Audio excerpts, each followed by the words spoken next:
안녕하세요. 상록 부동산입니다. 오늘은 농지법 시행 규칙에서 개정된 체류형 쉼터에 대한 내용입니다. 도대체 시행은 언제부터인지 많이들 물어보시는데 1월 24일부터 시행되고 있으며 이 부분은 국가법령센터 농지법 개정 내용에서 확인할 수 있답니다. 농지법 시행규칙에서 농촌 체류형 쉼터에 대한 주요 내용을 발췌한 것으로 실제로 법이 개정되어 시행되고 있으니 착오 없으시기 바랍니다.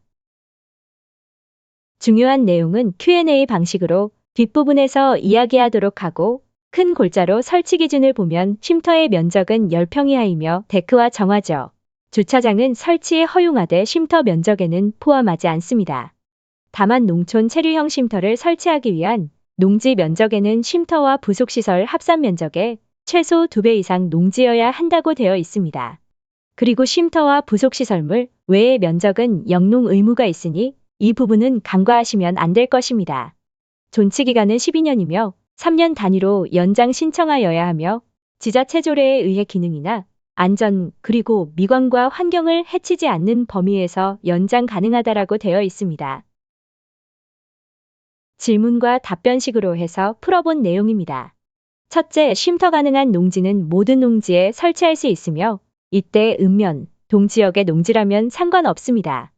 만약 임차 농지에 설치하고자 할 경우 토지 소유자의 사용 승낙서가 첨부되면 설치 가능합니다. 둘째, 체류형 쉼터는 주택이 아니기에 양도소득세와 종합부동산세 납부 대상은 아니며 취득세와 재산세는 납부 대상입니다. 농막 역시 축조 신고하면 취득세가 발생되니 이 부분도 알아두면 좋겠지요. 셋째, 기존 농막을 쉼터로 전환할 수 있는가 하는 문제입니다. 전환 가능하며 농촌 체류형 쉼터의 요건과 맞으면 3년 내 쉼터로 전환하면 됩니다. 농막을 임시숙소로 사용하는 것은 불가하니 이 기회에 체류형 쉼터로 전환하면 편리하게 사용할 수 있으리라 생각되네요. 넷째, 도로폭은 건축법상 도로일 필요 없으며 소방차나 응급차 등 차량 통행 가능한 현황 도로를 접하기만 하면 된다라고 되어 있습니다. 다섯째, 전입신고는 불가입니다.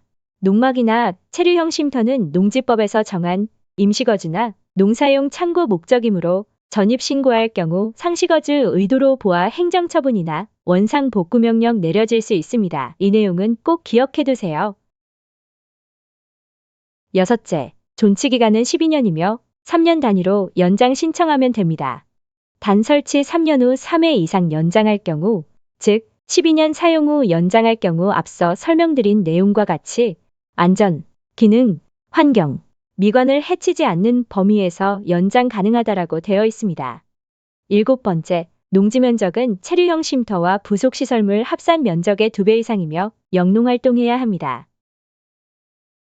농촌 체류형 쉼터 설치 절차를 단계적으로 보면 평면도와 배치도, 그리고 가설 건축물 축조 신고서 작성하여 지자체에 제출하면 됩니다. 지자체에서 신청 접수일로부터 3일 이내 신고 필증 교부해야 하는데 타 법령에 따른 제한 규정이 있을 때는 15일 이내라고 되어 있습니다. 그리고 가설 건축물 관리대장 등재 후 농지대장 등재하면 절차가 완료됩니다. 마지막으로 농막을 체류형 쉼터로 전환할 경우인데요. 전환할 수 있는 대상은 쉼터의 입지나 설치 기준에 적합한 농막이라면 불법 농막이라도 가능합니다.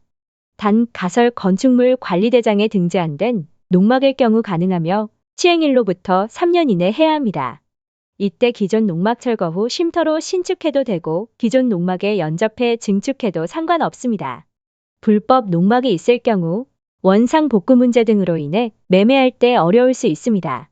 이번 기회에 면적 초과나 불법 시설되어 있는 농막이 있다면 체류형 쉼터로 전환해두면 이런저런 걱정 없이 편하게 사용할 수 있겠지요.